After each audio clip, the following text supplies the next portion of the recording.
आजकल ना हर तरफ रोबोट्स और आर्टिफिशियल इंटेलिजेंस मतलब एआई इसी की बातें हो रही हैं। वेयर हाउस से लेकर हमारे घरों तक, स्कूलों में, सड़कों पर भी। पर ये न्यू एज रोबोटिक सिस्टम ये है क्या असल में, और कैसे हमारी दुनिया बदल रहे हैं? बिल्कुल, और ये समझना जरूरी भी है क्योंकि अब ये सिर्फ साइंस फिक्शन नहीं रहा। ये टेक्नोलॉजी हमारी जिंदगी का हिस्सा बन चुकी है और लगातार बेहतर हो रही है। हाँ, तो आज हमारे पास कुछ नोट्स और जानकारी है जो इन्हीं मॉडर्न रोबोटिक सिस्टम्स पर थोड़ी रोशनी डालती हैं। इनके अलग अलग टाइप्स क्या हैं, कैसे काम करते हैं, इनका असर क्या है। तो चले जरा गहराई में उतरते हैं और देखते हैं कि इसमें क्या खास है हमारे लिए। हाँ बिल्कुल, इन सोर्सेज में देखें तो वेयर हाउस वाले रोबोट्स हैं, फिर घरों में मदद करने वाले assistant robots, smart home device, अरे सेल्फ ड्राइविंग कारें भी हैं। अच्छा, और स्कूलों और लिफ्टों में भी एआई? जी हाँ, वहाँ भी। तो कई दिलचस्प उदाहरण हैं। तो फिर इस पड़ताल का हमारा मकसद क्या रहेगा? मतलब हम क्या समझने की कोशिश करेंगे? देखिए, हमारा मेन मकसद है कि ये जो अलग-अलग रोबोटिक सिस्टम्स हैं, इन्हें थोड़ा खोलकर समझें कि ये असल में करते क्या हैं, कौन सी टेक्नोलॉजी यूज़ करते हैं, इनके फ़ायदे क्या हैं, और हाँ, ये भी कि लोग इनके बारे में क्या सोचते हैं, कुछ डर या आशंकाएं तो नहीं हैं। हम्म। और एक खास सिस्टम है नार्स, उस पर भी बात करेंगे। वो सोचने के एक बिल्कुल नए तरीके की तरफ इशारा करता है। बहुत बढ़िया। तो चलिए शुरू करते हैं एक ऐसी जगह से जहां रोबोट्स का इस्तेमाल बहुत तेजी से बढ़ा है। वेयरहाउस यानी बड़े बड़े गोदाम। तो स्रोत बताते हैं कि ये ऑटोमेटेड सिस्टम्स हैं हाँ, जो गोदाम के अंदर सामान को सॉर्ट करना, उठाना, पैक करना, इधर से उधर ले जाना और स्टॉक का हिसाब रखना, ये सब काम करते हैं, और वो भी मतलब बहुत कम इंसानी मदद से। बिल्कुल सही। और ये सब करने के लिए ये systems sensor, AI, computer vision मतलब मशीनों की देखने और समझने की क्षमता और ऑटोमेशन पर काफ़ी ज़्यादा निर्भर करते हैं। रास्ता खोजने के लिए। नेविगेशन के लिए। हाँ, नेविगेशन के लिए। इसमें लाइडर यूज होता है जो लेजर लाइट से दूरी मापता है। कैमरे होते हैं, अल्ट्रासोनिक सेंसर्स होते हैं। ये सब टेक्नोलॉजी मदद करती है। और सुना है इन वेयरहाउस रोबोट्स के भी कई प्रकार हैं ना? हाँ, बिल्कुल। कई तरह के हैं। जैसे सबसे पहले हैं AGVs, automated guided vehicles. Automated guided vehicles. जी, जैसा नाम से ही पता चल रहा है, ये पहले से तय रास्तों पर ही चलते हैं। ये रास्ते मैग्नेटिक टेप से बने हो सकते हैं, या क्यूआर कोड से, या लेजर गाइडेंस से। अमेज़न के कीवा रोबोट्स वो इसका एक फेमस उदाहरण है। अच्छा, मतलब एक फिक्स्ड पाथ पर। हाँ। लेकिन अगर रास्ते में कुछ आ गया तो कोई रुकावट? हाँ, यहीं पर दूसरे टाइप के रोबोट एएमआरस, ऑटोनॉमस मोबाइल रोबोट्स ज्यादा काम आते हैं। ये एजीवी से ज्यादा स्मार्ट होते हैं, ज्यादा फ्लेक्सिबल। अच्छा, कैसे? अपना रास्ता खुद बनाते हैं। अगर अचानक कोई रुकावट आ जाए तो ये उससे बचकर निकल सकते हैं, और जरूरत पड़े तो अपना रास्ता बदल भी सकते हैं ताकि काम न रोके। ग्रे ऑरेंज जैसी कंपनियां ऐसे एडवांस्ड रोबोट बनाती हैं। तो ये ज्यादा अडेप्टेबल हुए, मतलब बदलती सिचुएशन के हिसाब से खुद को ढाल लेते हैं। एकदम सही कहा। इनके अलावा रोबोटिक आर्म्स भी होती हैं, रोबोटिक भुजाएं। ये बहुत प्रिसिजन से मतलब बहुत सटीकता से सामान उठाती हैं, पैक करती हैं, अलग अलग करती हैं। सोचिए कितनी तेजी से। एबीबी जैसी कंपनियां इसमें माहिर हैं। हम्म। फिर हैं ASRS, automated storage and retrieval systems. ये क्या करते हैं? ऊंची ऊंची रैकों से सामान अपने आप निकालते हैं और रखते हैं। इससे गोदाम की जगह का बढ़िया इस्तेमाल होता है। स्विस लॉग इसमें एक बड़ा नाम है। आपने ड्रोन का भी जिक्र किया था। गोदाम में ड्रोन, ये थोड़ा सरप्राइजिंग है। हाँ, ड्रोन भी यूज हो रहे हैं। किस लिए? इन्वेंट्री मैनेजमेंट के लिए, मतलब सामान की गिनती और निगरानी के लिए। ये उड़कर पूरे गोदाम में घूम सकते हैं, बारकोड स्कैन कर सकते हैं, तस्वीरें ले सकते हैं और स्टॉक का बिल्कुल सही पता लगा सकते हैं। डीजीआई जैसी कंपनियां इसके लिए सोल्यूशन दे रही हैं। कमाल है। और आखिर में कोबॉट्स हैं, कोलैबोरेटिव रोबोट्स। कोबॉट्स। हाँ, कोबॉट्स ये ऐसे रोबोट हैं जिन्हें इंसानों के साथ मतलब उनके बिल्कुल पास सेफली काम करने के लिए डिजाइन किया गया है। ये अक्सर वो काम करते हैं जो बार बार करने वाले होते हैं या थकाने वाले होते हैं। उनमें इंसानों की मदद करते हैं। रीथिंक रोबोटिक्स के कोबॉट्स इसी कैटेगरी में आते हैं। तो इतने सारे अलग अलग तरह के रोबोट्स एक साथ काम कर रहे हैं, इन सब का फायदा क्या है? स्रोत कह रहे हैं कि सबसे बड़ा फायदा तो एफिशिएंसी है, कार्यशक्ति। रोबोट बिना थके 24/7 काम कर सकते हैं। बिल्कुल। और जो गलतियां इंसानों से हो जाती हैं, जैसे गलत सामान उठा लिया या गलत लेबल लगा दिया, वो बहुत कम हो जाती हैं। तो सटीकता बढ़ जाती है, और लागत, कॉस्ट। हाँ, कॉस्ट भी कम होती है। ना सिर्फ एम्प्लॉई कॉस्ट बल्कि ऑपरेशनल कॉस्ट भी, क्योंकि ये सिस्टम्स अक्सर ज्यादा एनर्जी एफिशिएंट होते हैं। सेफ्टी का भी जिक्र था, सुरक्षा। हाँ, वो भी एक अहम पहलू है। जो काम इंसानों के लिए खतरनाक हो सकते हैं, जैसे भारी वजन उठाना या बहुत ऊंचाई पर काम करना, वो रोबोट कर सकते हैं।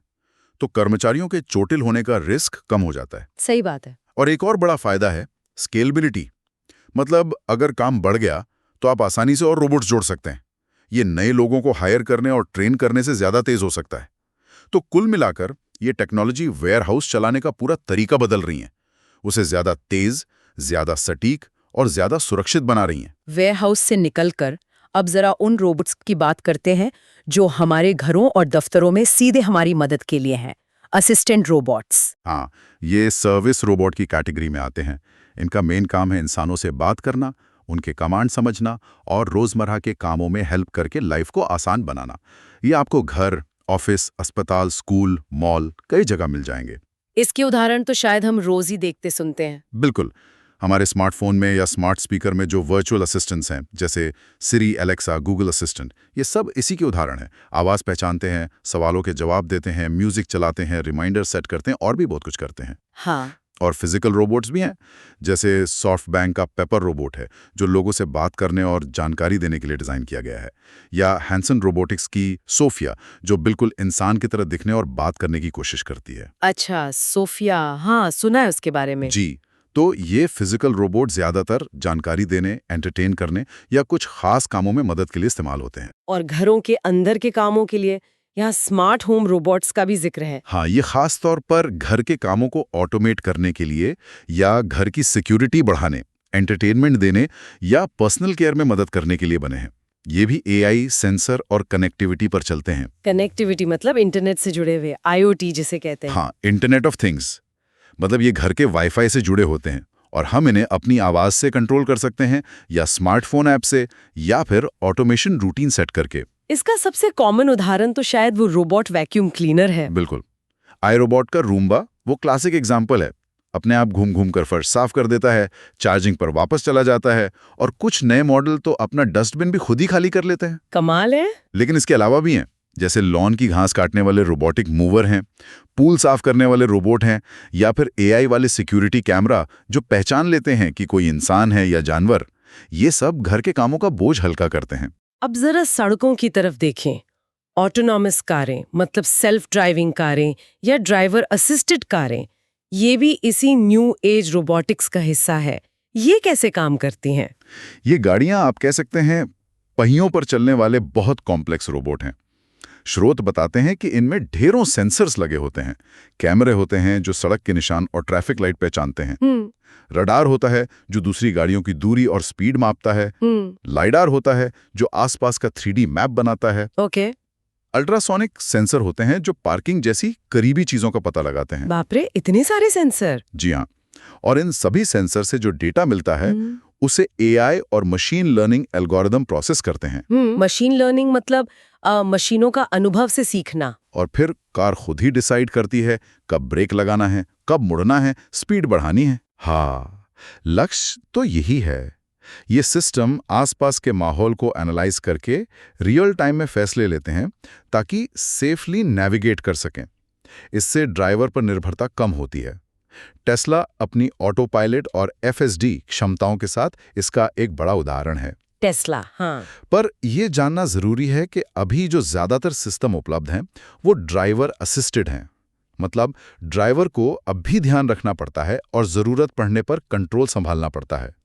पूरी तरह से ऑटोनोमस यानी लेवल 5 सेल्फ ड्राइविंग कारें जहां किसी भी सिचुएशन में ड्राइवर की जरूरत ना हो, वो अभी भी डेवलपमेंट और टेस्टिंग फेज में है। समझा। अच्छा, कारों से अब स्कूलों की तरफ चलते हैं।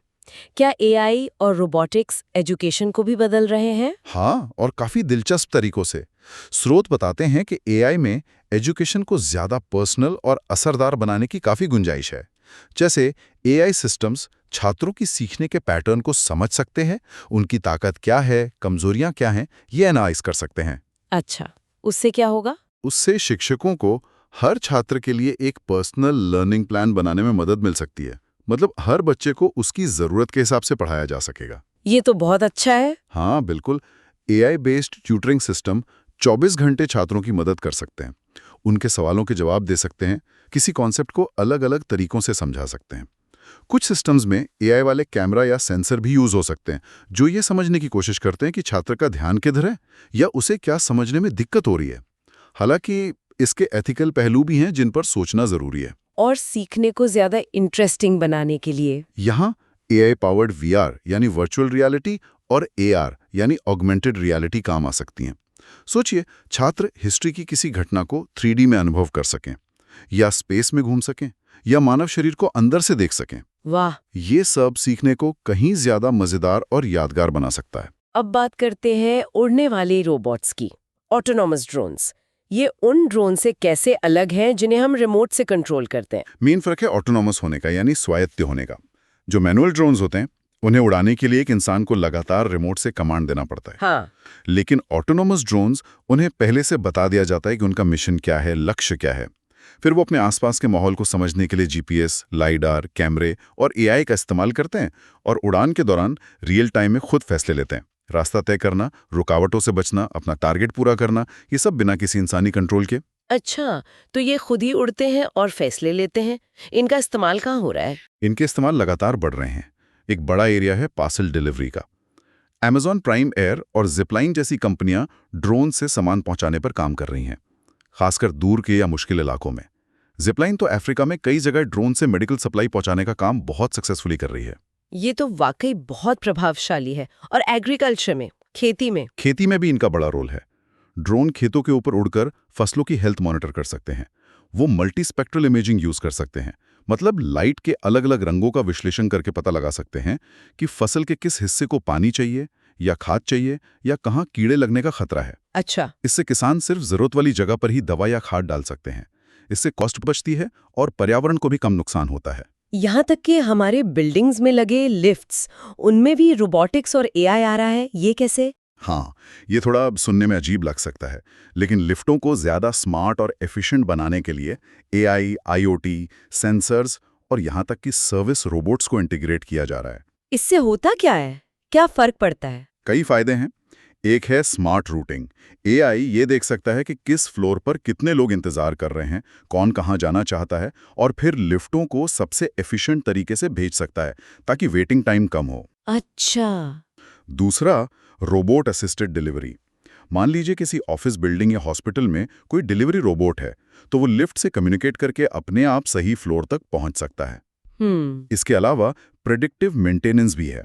सेंसर लिफ्ट के पार्ट्स की हालत पर नजर रखते हैं और एआई अंदाजा लगा सकता है कि कोई पार्ट कब खराब हो सकता है, ताकि उसे खराब होने से पहले ही ठीक किया जा सके। ये तो बहुत काम का है। और आजकल टचलेस यूजर इंटरैक्शन भी जरूरी हो गया है, मतलब बिना बटन दबाए शायद इशारे से या वॉइस कमांड से लिफ्ट बुलाना। तो हाँ, लिफ्ट अब सिर्फ ऊपर नीचे जाने का जरिया नहीं रही, बल्कि बिल्डिंग के इकोसिस्टम का एक इंटेलिजेंट हिस्सा बन रही हैं। और हेल्थ केयर, जाहिर है स्वास्थ्य सेवा में भी रोबोटिक्स और एआई का बड़ा रोल होगा। निश्चित रूप से। और यहाँ तो इनका असर जीवन बचाने वाला हो सकता है। स्रोत बताते हैं कि एआई पावर्ड मशीनें और ऑटोमेशन टेक्नोलॉजी डॉक्टरों, नर्सों, मरीजों और पूरे हेल्थ सिस्टम को कई तरह से मदद कर रही हैं। मकसद है मेडिकल केयर को तेज, ज्यादा सेफ और ज्यादा सटीक बनाना। कुछ उदाहरण देंगे, कैसे मदद कर रही हैं? कई उदाहरण हैं, जैसे सर्जिकल रोबोट्स हैं, डाविंसी सिस्टम आपने सुना होगा। हाँ, सुना है। ये डॉक्टरों को बहुत मुश्किल ऑपरेशन ज्यादा सटीकता से और कम चीर-फाड़ के साथ करने में मदद करते हैं। एआई एल्गोरिदम मेडिकल इमेज जैसे एक्सरे, एमआरआई, सीटी स्कैन, इनको एनालाइज करके बीमारियों का, जैसे कैंसर का, जल्दी पता लगाने में डॉक्टरों की हेल्प कर सकते हैं। कई बार तो इंसानी आंख से भी ज्यादा सटीकता से। अच्छा। एआई का इस्तेमाल नई दवाएं खोजने की प्रोसेस को तेज करने में भी हो रहा है। हॉस्पिटल्स में रोबोट दवाएं या जरूरी सामान पहुंचा सकते हैं, जिससे नर्सों का टाइम बचता है और वो मरीजों पर ज्यादा ध्यान दे पाती हैं। यहां तक कि रोबोटिक एक्सोस्केलेटन पैरालाइज्ड मरीजों को फिर से चलने में मदद कर रहे हैं। बाप रे, मतलब इलाज से लेकर डायग्नोसिस और देखभाल तक हर जगह असर है। हाँ, और लक्ष्य सिर्फ मौजूदा तरीकों को बेहतर बनाना ही नहीं, बल्कि हेल्थ सर्विसेज को ज्यादा लोगों तक पहुंचाना भी है। शायद टेलीमेडिसिन और रिमोट मॉनिटरिंग में एआई और रोबोटिक्स की मदद से। इन सभी तकनीकों के पीछे जो इंटेलिजेंस है, जो सोचने की क्षमता है, वो एआई से आती है। यहाँ हमारे स्रोतों में एक बहुत ही दिलचस्प कॉन्सेप्ट का जिक्र है, नार्स, नॉन एक्सियोमैटिक रीजनिंग सिस्टम। ये क्या चीज है? नार्स, हाँ, ये वाकई एक इम्पॉर्टेंट और थोड़ा सा कॉम्प्लेक्स कॉन्सेप्ट है। पूरा नाम है नॉन एक्सियोमैटिक रीजनिंग सिस्टम। देखिए, जो ट्रेडिशनल लॉजिक सिस्टम होते हैं, जैसे कंप्यूटर प्रोग्रामिंग में यूज होने वाले नियम, वो अक्सर एक्सियोम्स पर आधारित होते हैं। एक्सियोम्स मतलब कुछ फिक्स्ड, कठोर, पहले से तय नियम या सच कि अगर ये शर्तें पूरी होंगी तो नतीजा ये होगा। लेकिन असल दुनिया तो हमेशा इतनी फिक्स्ड नहीं होती। जानकारी अक्सर अधूरी होती है, अनिश्चित होती है। बिल्कुल। और यहीं नार्स का रोल आता है। नार्स एक ऐसा रीजनिंग सिस्टम है, एक ऐसी तर्क प्रणाली है जिसे इस तरह डिजाइन किया गया है कि वो तब भी सोच सके, तर्क कर सके, फैसले ले सके, जब उसके पास जो जानकारी है वो अधूरी हो, अनिश्चित हो, या उसमें विरोधाभास हो, या वो लगातार बदल रही हो। अच्छा। ये सिस्टम जो भी सबूत उपलब्ध हैं उनके आधार पर निष्कर्ष निकालता है, और अगर नए सबूत मिलते हैं तो अपने निष्कर्ष बदल भी सकता है। तो ये कुछ इंसानी सोच जैसा हुआ। हम भी तो अक्सर अधूरी जानकारी पे ही अंदाजा लगाते हैं या फैसले लेते हैं। कुछ हद तक हाँ, ये सिस्टम कठोर नियमों के बजाय अनुभव और मौजूदा ज्ञान पर काम करता है। और इसकी सबसे बड़ी खूबी है इसकी अडेप्टेबिलिटी, मतलब ढल जाने की क्षमता। अब सोचिए इसके क्या मायने हो सकते हैं। हाँ, कहाँ इस्तेमाल हो सकता है ये? हेल्थ केयर में सोचिए, एक रोबोट या एआई सिस्टम नार्स का इस्तेमाल करके मरीज के अधूरे या साफ ना पता चल रहे लक्षणों के आधार पर भी संभावित बीमारी बता सकता है। सेल्फ ड्राइविंग कारें, वो अचानक आए ट्रैफिक जाम, खराब मौसम या सड़क पर एकदम से आई किसी चीज जैसी सिचुएशन को बेहतर संभाल सकती हैं, जिनके लिए शायद पहले से कोई रूल ना लिखा गया हो। सही। या फिर मिलिट्री या बचाव कार्य में लगे रोबोट, वो अनजान या खतरनाक इलाकों में ज्यादा असरदार तरीके से काम कर सकते हैं, जहां मैप्स अधूरे हों या सिचुएशन लगातार बदल रही हो। पर क्या ऐसी प्रणाली बनाना वाकई मुमकिन है जो अनिश्चितता में भी लॉजिक लगा सके? स्रोत तो ये बताते हैं कि हाँ, ये मुमकिन हो रहा है और इस तरफ काफी काम हुआ है। इसके पीछे कई चीजें हैं। एक तो एडवांस्ड एआई मॉडल्स, खासकर डीप लर्निंग और रीइंफोर्समेंट लर्निंग, जो सिस्टम को एक्सपीरियंस से सीखने और खुद को बेहतर बनाने की क्षमता देते हैं। दूसरा, आज जो जबरदस्त कंप्यूटेशनल पावर उपलब्ध है, वो रियल टाइम में मुश्किल कैलकुलेशन करने और फैसले लेने में मदद करती है। और फिर आरओएस जैसे स्टैंडर्ड प्लेटफॉर्म है, रोबोट ऑपरेटिंग सिस्टम, ये अलग अलग हार्डवेयर और सॉफ्टवेयर को जोड़ना आसान बनाते हैं।